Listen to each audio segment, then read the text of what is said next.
नमस्कार, जय भीम. डॉक्टर बाबासाहेब आंबेडकर कामगार सेनेमध्ये आपल्या सर्वांचे स्वागत आहे.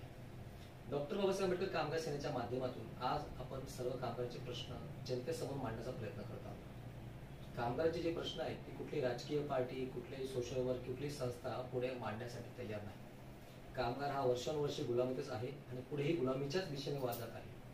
त्या संदर्भातच आपण हा जो व्हिडिओ आहे, हा जो कार्यक्रम आहे, हा आपण राबवत आहोत की कामगारांचे प्रश्न लोकांसमोर आणण्यासाठी. आज अन्न, वस्त्र, निवारा यासारखाच कामगारांसाठी रोजगार हा प्रश्न खूप महत्वाचा आहे. त्यांना कामगारांना पीएफ मिळो, ESIC मिळो, त्यांना बोनस मिळो किंवा ग्रॅज्युटी मिळो किंवा बोनस पेमेंट वेळेवर न मिळो, या सर्व प्रश्नांच्या व्यतिरिक्त त्यांना हा प्रश्न आहे की पगार मिळतोय की नाही. पगार कितीही असो, ते कामगार रोजगार करायसाठी तयार आहे. युवा तरुणांसाठी रोजगार हा खूप महत्वाचा प्रश्न आहे. त्यामुळे रोजगार हा उपलब्ध नसल्या कारणाने कामगार हा गुलामीच्या दिशेने वाहत आहे. डॉक्टर बाबासाहेब आंबेडकरांनी जसं काही वर्षांपूर्वी गुलामीतून लोकांना काढलं होतं, तसंच डॉक्टर बाबासाहेब आंबेडकर कामगार सेना ही कामगारांना गुलामीतून बाहेर काढण्याच्या दिशेने वाटचाल करत आहे. कामगारांचा हेतू, कामगारांचे जे प्रश्न आहेत ते जनतेसमोर मांडण्याचा हा एक छोटासा आणि अविभाज्य प्रयोग आहे. 80% कामगार हे महाराष्ट्रात सर्व ठिकाणी कामगार आहेत आणि त्या कामगारांना त्यांचे जे प्रश्न आहेत ते मांडण्यासाठी हा एक प्लॅटफॉर्म आम्ही निर्मित केला आहे. त्याच्या माध्यमातून कामगारांचे प्रश्न आहेत ते सोडवण्याचा आपण प्रयत्न करणार आहोत आणि त्या प्रश्नांना वाचा फोडणार आहोत. तर सर्वात प्रथम आज नवी मुंबई महानगरपालिकेचे स्वच्छता कामगार जे मागील 18 वर्षापासून तिथे कार्यरत आहेत, त्यांची जी फसवणूक आहे, त्यांची जी पिळवणूक आहे, त्या संदर्भात आज कामगार स्वतः येऊन आपल्या समोर बोलणार आहेत. नमस्कार ताई. आज तुम्ही थोडक्यात तुमच्याबद्दल थोडं सांगा आम्हाला. मी निर्मला आखाडे, मी महानगरपालिकेच्या शाळेमध्ये स्वच्छता कामगार आहे, काम करते. मी गेल्या 18 वर्षापासून काम करते. अच्छा, म्हणजे 18 वर्षामधून तुम्हाला कंपनीच्या माध्यमातून किंवा महानगरपालिकेच्या माध्यमातून सुट्ट्यांचा विषय जो आहे तो काय आहे, त्याचा प्रश्न थोडक्यात सगळ्यांसमोर सांगा. सुट्ट्यांचा विषय म्हणजे आम्हाला वर्षाचे 365 दिवस असतात, त्याच्यातून 240 दिवस भरून देतात. बाकीचे आमचे दिवस सगळे कापले जातात. त्याच्यामध्ये दिवाळीच्या सुट्ट्या आल्या, उन्हाळी सुट्ट्या आली, मे महिन्याची, गणपतीच्या सुट्ट्या आल्या, सार्वजनिक सण उत्सव असतात त्याच्या सुट्ट्या आल्या, रविवार आले, हे सगळे दिवस कापले जातात. अच्छा. हा, वर्षातनं आम्हाला 240 दिवस भरून दिले जातात. अच्छा. आणि त्याच दिवसाचा पगार येतो, त्याच दिवसाचा PF भरला जातो. अच्छा, म्हणजे तुमचं थोडक्यात असं म्हणणं आहे की 240 दिवस, मग त्याच्यामुळे तुमची जी साप्ताहिक सुट्टी आहे ती भरून मिळत नाही तुम्हाला? नाही, साप्ताहिक सुट्टीच्या व्यतिरिक्त ती पण नाही? नाही. अच्छा, त्याच्या व्यतिरिक्त जे 18 वार्षिक सुट्ट्या असतात भरपगार, त्याही तुम्हाला मिळत नाही? नाही. अच्छा, पेमेंट स्लिप मिळते तुम्हाला? नाही. अच्छा, मग हे प्रश्न तुम्ही कामगार किंवा कामगार आयुक्त किंवा महानगरपालिकेकडे? त्याच्या व्यतिरिक्त जर आम्ही कधी सुट्टी केली तर ती आमची रजाही लावली जाते. अच्छा, ती ऍबसेंट दिली जाते? हो. अच्छा, तर मागे 18 वर्षापासून तुम्ही जे महानगरपालिकेकडे कुठल्याही प्रकारची दाद मागितली नाही कधी? मागितली सर. कसं आहे माहिती का, वेगवेगळ्या संघटनेतून आम्ही तक्रार करत राहिलो, पण आमची कोणी दाद घेतली नाही तिथे महानगरपालिकेत. अच्छा, म्हणजे तुम्ही महानगरपालिकेकडे ऍक्शन केली, त्यांच्याकडे तुमचे प्रश्न मांडले, तरी महानगरपालिकेने दाद घेतली नाही किंवा कामगारांना न्याय मिळवून दिलेला नाही. तर हा प्रश्न खूप महत्वाचा आहे. आज किमान वेतन कायदा 1948 साली जर लागू झालेला आहे, महानगरपालिका 2006 पासून हा कायदा मानण्यास तयार नाही. म्हणजे या लोकांची काही चुकी नसतानाही सुद्धा त्यांना 18 वर्षापासून यांची पिळवणूक होत आहे आणि यांची आर्थिक बाजू कमजोर करण्याचा प्रयत्न आहे. या 18 वर्षात तुम्ही जे मुद्दे मांडताना तुम्हाला कुठकुठल्या, म्हणजे तुम्हाला कोणत्या प्रकारे त्रास दिला गेला? त्रास म्हणजे आम्ही कधी कोणाची असं बोलायला गेलो ना ह्या विषयावर, सुट्टीच्या विषयावर, तर मग आम्हाला कसं हे करतात, त्रास करतात, बोलतात की तुम्हाला घरी बसवल कामावून, असं ह्याच्याबद्दल बोलायचं नाही. कुठल्या युनियनकडे गेलं तर ते आम्हाला फसवणूक करतात किंवा कुठल्या मंत्र्याकडे गेलं तर ते दिशाभूल करतात आमची. थोडक्यात तुमचे प्रश्न मांडायला तुमच्या संविधानाने अधिकार दिले आपल्याला की आपल्या प्रश्नाला आपण वाचा फोडली पाहिजे, आपले अधिकार मागितले पाहिजे, ते अधिकारापासून पण वंचित ठेवण्याचा प्रयत्न थोडक्यात. हो. आणि तुमच्यावर दबाव टाकला जातो. दबाव टाकला जातो की तुम्ही जाऊन कोणा बोलू नका.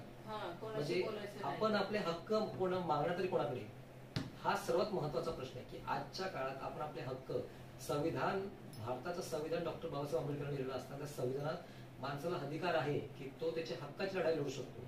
इथे त्याच्या हक्कांपासून, त्याच्या हक्कांवरच गदा जात आहे, तर ते बोलणार तरी कोणाकडे, वाचा तरी कोणाकडे फोडणार? हा सर्वात महत्वाचा प्रश्न आहे आजच्या या प्रोग्राम मध्ये.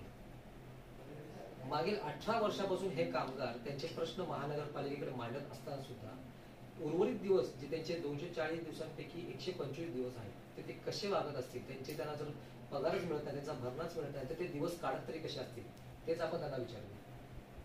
कसे सर, आम्ही गरीब माणसं, सगळे सफाई कर्मचारी जे मुंबईत काम करतात ते मध्यमवर्गीय कुटुंबातील आहे. जर पूर्ण महिन्याची इतर कर्मचाऱ्यांप्रमाणे पगार भेटली तर ते स्वतःचं घर सुरळीतपणे चालवते. पण सर, आमचे मे महिन्यामध्ये तुम्हाला सांगितलं एक दिवस भरतो सर, राहिलेले 29-28 दिवस सुट्टी असते. जून महिन्यामध्ये जेव्हा शाळा भरतात मुलांना कपडे घ्यावे लागतात, ड्रेस पुस्तकं घ्यावी लागतात, म्हणजे मुलांचं शालेय साहित्य सर्व घ्यावं लागतं, परंतु आमच्याकडे पगारच नसते. मग आम्हाला व्याजाने पैसे उचलावे लागतात. म्हणजे अशा प्रत्येक कर्मचारी तुमची एकदम खालावलेली आर्थिक परिस्थिती खूप खालावलेलीच आहे. कारण आणि दुसरे महिने अतिवृष्टी, गणपतीच्या 8-9 दिवस सुट्ट्या, दिवाळीच्या सुट्ट्या, मग कोणताही कर्मचारी सुट्टी आनंदाने साजरा करत नाही. सार्वजनिक सुट्ट्याचा आनंद साजरी करू शकत नाही अशी परिस्थिती यांची. सुट्ट्यांची पगार नसल्यामुळे पैसे पेमेंट कापल्यामुळे पगार येत नाही.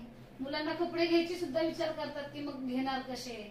दवाखान्यामध्ये प्रसंग आला, 10-20 हजार माणसाकडे हातामध्ये असेल तर माणूस पटकन ऍडमिट करतं किंवा काय करतं.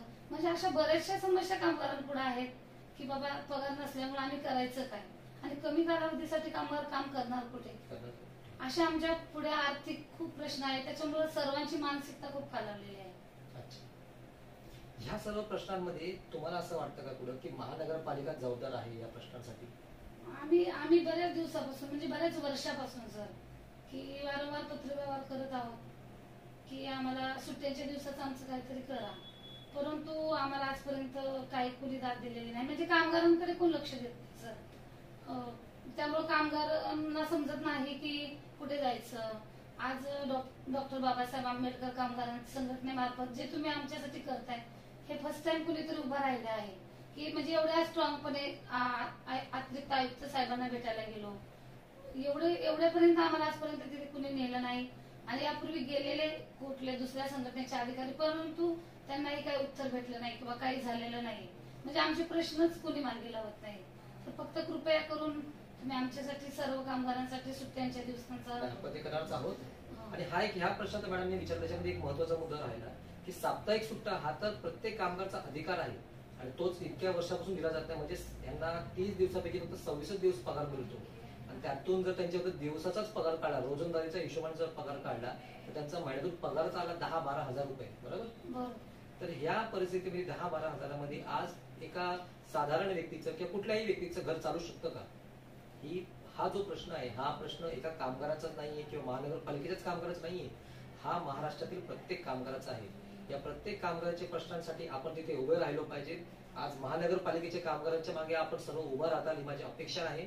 आणि त्या कामगारांच्या ज्या समस्या आहेत त्या सोडवण्यासाठी डॉक्टर बाबासाहेब आंबेडकर कामगार सेना तर प्रतिबद्ध आहेच, परंतु आपण सुद्धा आपल्या संघटनेच्या माध्यमातून किंवा आपल्या सोशल मीडियाच्या माध्यमातून हे जे व्हिडिओ आहेत, ही जी माहिती आहे लोकांपर्यंत एवढी पसरवा, एवढी लोकांपर्यंत पोहोचू द्या की सर्वांना कळू द्या की ही जी महानगरपालिका आहे किंवा हीच महानगरपालिका नाही, महाराष्ट्रातील प्रत्येक महानगरपालिकेमध्ये जे स्वच्छता कर्मचारी आहेत, ज्या स्वच्छता कर्मचाऱ्यांच्या जीवावरती हे महाराष्ट्र स्वच्छ आहे, त्याच कर्मचाऱ्यांची जी परिस्थिती आहे ही जर हालाकीची होत राहिली किंवा त्यांना त्यांच्या समस्यांसाठी कुठला दाद देण्यासाठी कुठला प्लॅटफॉर्म किंवा कुठली जागा उपलब्ध नाही, तर अशा कामगारांचं भविष्य काय?